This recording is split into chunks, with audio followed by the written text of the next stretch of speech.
अस्सलाम वालेकुम व्यूअर्स, कैसे हैं? उम्मीद है आपको हमारी पहली वीडियो बहुत पसंद होगी। जैसे आपके कमेंट से, फीडबैक से हमें मालूम हुआ और हमें कहा गया कि इस पे मज़ीद काम किया जाए।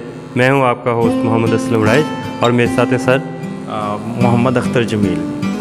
डियर स्टूडेंट, आज हम केमिस्ट्री जो हमारा सब्जेक्ट है उसके ऊपर बात करने जा रहे हैं कि कैसे आप इम्तिहान में केमिस्ट्री में जो है वो फुल मार्क्स जो है वो मैक्सिमम मार्क्स जो हैं वो स्कोर कर सकते हैं। हमारे साथ जो सर अख्तर जमील साहब हैं, माशाल्लाह मुख्तलिफ़ कैपेसिटीज़ में ये काम कर चुके हैं। आज हमारी खुशकिस्मती है, सर ने हमें टाइम दिया। तो सर मैं आपसे पूछना चाहूँगा कि सर कितने हिस्सों में आप पेपर को डिवाइड करते हैं, और जैसे इंग्लिश की हमने बात की थी तो सर प्लीज़ ज़रा उसकी सेटिंग के बारे में बताइए। सर बहुत शुक्रिया। अच्छा सर, इसमें जनरली जो मैट्रिक क्लास है, क्योंकि उसके हवाले से हम डिस्कस कर रहे थे, तो 3 पार्ट्स हैं इसके इम्पॉर्टेंट ना। एक मल्टीपल चॉइस क्वेश्चन का, यानी जो सेक्शन ए आता है, उसके बाद शॉर्ट क्वेश्चंस हैं, फिर लॉन्ग क्वेश्चंस हैं। अब इसके अंदर जो सबसे इम्पॉर्टेंट चीज़ है वो मल्टीपल चॉइस क्वेश्चन है। 12 क्वेश्चंस आते हैं एंड वो लोग जो कि इनफैक्ट पेपर दे चुके होंगे 9th क्लास का, उनको पता होगा कि 2 शीट्स मिलती हैं आपको। एक आपका क्वेश्चन पेपर होता है और एक आंसर शीट होती है। अब वो जो आंसर शीट है उसको बबल शीट भी कहा जाता है। जी सॉरी, 12 मार्क्स का ये मल्टीपल चॉइस क्वेश्चन है। बड़ा ज़बरदस्त तरीका ये है इसको तैयार करने का। एक्सरसाइज के शॉर्ट क्वेश्चन पकड़ें और 5 ईयर्स के शॉर्ट क्वेश्चन पकड़ लें, तो आई होप सो कि आपके 12 के 12 नंबर जो है वो कैश हो जाते हैं। तो अब जो दूसरा जो पोर्शन है वो शॉर्ट क्वेश्चंस है। उसमें क्वेश्चन नंबर 2, क्वेश्चन नंबर 3 और क्वेश्चन नंबर 4, 5 पार्ट्स करने होते हैं आउट ऑफ 8 ना। तो ये बड़ा वो बच्चे जो कि वीक हैं स्टडीज़ के अंदर, और उनके लिए मेरी एक बड़ी ज़बरदस्त टिप है। चैप्टर नंबर 9, 11, 14 और 16, ये 4 चैप्टर्स बड़े अच्छे से कर लें। तो यस सर, ये 4 चैप्टर कर लें अच्छे से, तो आप जो है वो ऑलमोस्ट 50% आपका पेपर हो जाएगा। फेल नहीं हो सकते आप, ठीक है सर। ये आप एवरेज स्टूडेंट को हर मतलब जो वीक बच्चा है, जो कि ये सोच रहा है कि पता नहीं पास होऊंगा या नहीं होऊंगा। सर ज़रा रिपीट कर देंगे? हाँ sir, chapter number 9, chapter number 11, chapter number 14 या 16, 14 एंड 16, ये 4 चैप्टर 9, 11, 14 एंड 16, ठीक है जी। ये अगर आप अच्छे तरीके से कर जाते हैं तो आप पास हो जाएंगे, ठीक है सर। और उसके बाद फिर लॉन्ग क्वेश्चंस आते हैं, उसमें से 3 क्वेश्चंस होते हैं, उसमें से 2 आपने करने होते हैं। अच्छा सर, ये आपने बहुत शुक्रिया, आपने एवरेज स्टूडेंट के बारे में बताया या अबव एवरेज के बारे में। सर जो स्टूडेंट फोकस कर रहा है कि मैंने एक्सेल करना है और फुल मार्क्स लेने हैं, उसके बारे में सर आप हमें गाइड कीजिएगा। जी सर। अच्छा सर, वो जो बच्चा जो कि एक्सेलेंस की दौड़ में है या जो फुल मार्क्स ग्रेस करवाना चाह रहा है, एक तो वो फुल फ्लाई तैयारी करे, हर एंगल से तैयारी करें। अच्छा, उसके बाद paper presentation is very important. Paper आपने खूबसूरत बना के करना है। जहाँ पे आप इक्वेशंस हैं वहाँ पे आपने इक्वेशंस मेंशन करनी है, जहाँ पे डायग्राम है बेहतरीन लेबल डायग्राम बनानी है, चाहे वो क्वेश्चन पूछ रहा है या नहीं पूछ रहा। यानी मैं एक सादा सी एक शॉर्ट क्वेश्चन आपको बताता हूँ कि एक क्वेश्चन आता है, बड़ा इंपॉर्टेंट क्वेश्चन है, define pH and what is the pH of water.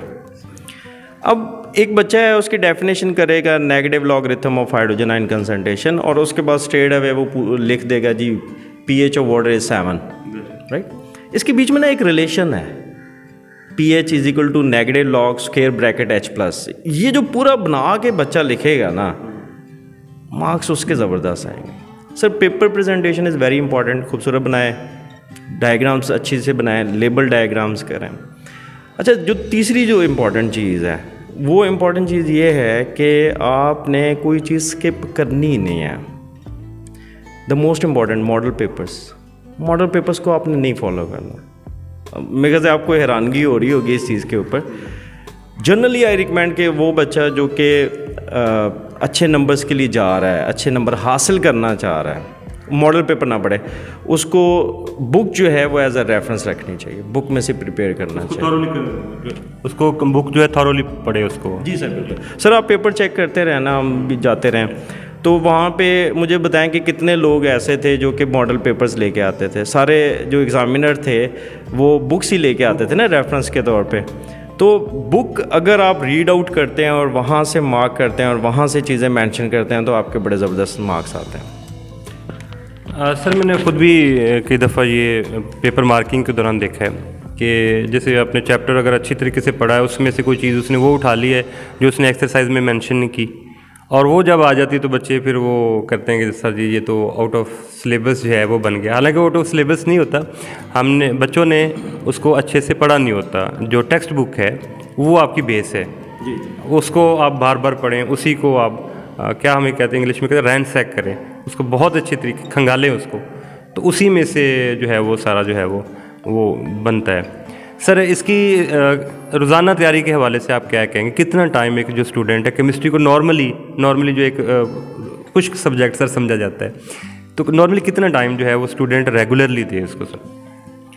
अच्छा सर, ये जो आपने क्वेश्चन पूछा ना, इसके दो पार्ट हैं। एक तो वो जो आपने एक चीज़ प्रेजेंट किया ना कि जी इसको बड़ा एक हवा सा बनाया हुआ होता है। एक बच्चा जो है वो जब ये ज़हन बना लेता है ना कि मेरे लिए तो ये बहुत टफ़ है, वो उससे होता भी नहीं है। तो पहले तो सबसे पहले अपनी माइंड सेट चेंज करें कि ये जो केमिस्ट्री है ये वो सब्जेक्ट है जो कि मैथ की तरह आपको मार्क्स दे सकता है, 100% आपके मार्क्स आ सकते हैं। तो दूसरी चीज़ सर ये है कि आप अपने जो टीचर है ना उसको फॉलो करें, जो डेली बेस पे आपको वो टीचर आपको जो क्वेश्चंस करवा रहा है ना वो डेली बेस पे कर लें। कोई टाइम एलोकेट ना करें कि मैंने 4 घंटे पढ़ना है, मैंने 10 घंटे पढ़ना है। सिर्फ डेली का काम वो जो दे रहा है ना आपको, उसको आप अच्छी तरह अंडरस्टैंड करके और अपने जो बुक है उससे जो है वो आप क्वेश्चंस को लिखते जाएँ, आपकी प्रिपरेशन हो जाती है। कोई एक्स्ट्रा एफिशिएंसी की ज़रूरत है ही नहीं सर। सर बहुत शुक्रिया आपके टाइम देने का। इसमें सर एक मैं ऑब्जर्वेशन अगर इजाज़त दे तो ऐड कर देता हूँ। जैसे सम टाइम कहा जाता है कि जो आपका MCQs वाला पेपर है उस पर डबल मार्किंग नहीं होनी चाहिए पेपर में।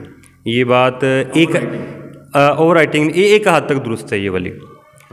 उसका सर जो आपको मिलता है शुरू में ऑब्जेक्टिव टाइप मिलता है, उसमें अगर डबल मार्किंग हो जाए तो इट्स ओके, लेकिन उसकी बुनियाद पर जो आप बबल शीट फिल करते हैं, बबल शीट पे डबल अटैम्प्ट या डबल मार्किंग नहीं होनी चाहिए।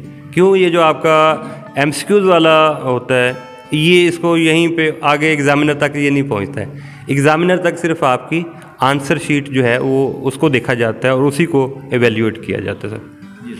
सर इसमें मैं थोड़ी सी एडिशन करूँगा कि वो जनरली एक सोची जा रही होती है कि जो बबल शीट मिली है ना वो कंप्यूटर चेक कर रहा है। वो कंप्यूटर चेक नहीं कर रहा, वो महान इंसान ही चेक कर रहा है जो आपका बाकी पेपर चेक कर रहा है। एग्जैक्टली। तो उसके लिए एक ज़बरदस्त चीज़ ये है कि आपने जो बबल शीट फिल करनी है, यानी जो आंसर शीट होती है, उसमें एक तो कोड मेंशन करना है। जो क्वेश्चन पेपर पे आपको कोड मिला है वही आपका बबल शीट के ऊपर होना चाहिए। ये बच्चे बड़ी गलती करते हैं या ब्लैंक छोड़ जाते हैं। दूसरा सर, बबल शीट फिल करने के लिए ना you should have a marker या पॉइंटर, बॉल पॉइंट से भी आप फिल ना करें, ठीक है। तीसरी चीज़ डेफिनेटली वो जो आप कह रहे हैं ना कि आपने डबल फिल कर दिया, ओवर राइट कर दिया या कहीं और मार्क लगा दिया, तो वो definitely you have to face. इसमें एक बात सर चल निकली है कई दफ़ा जब डियर स्टूडेंट जब कई दफ़ा आप खाली छोड़ देते हो, पेपर कोड नहीं लिखते उसके ऊपर, पेपर कोड नहीं लिखते, खाली छोड़ देते हो। अब वो एक ऐसा जहाज़ है जिसके ऊपर कोई पायलट नहीं है और ना उसकी कोई सिमत है, अनगाइडेड मिसाइल है, वो किसी को भी लग सकता है। क्योंकि जो एग्ज़ामिनर के पास जो है वो सिर्फ लिखा होता है एक का B है, दूसरे का C है, तीसरे का D है, उसके पास वो आपका जो है वो MCQs वाला पेपर नहीं होता है। कोड के हिसाब से की होती है, की हम उसको की कहते हैं, बोर्ड की होती है। वो वहाँ पे ABC देखा जाता है नंबर वाइज, ठीक है।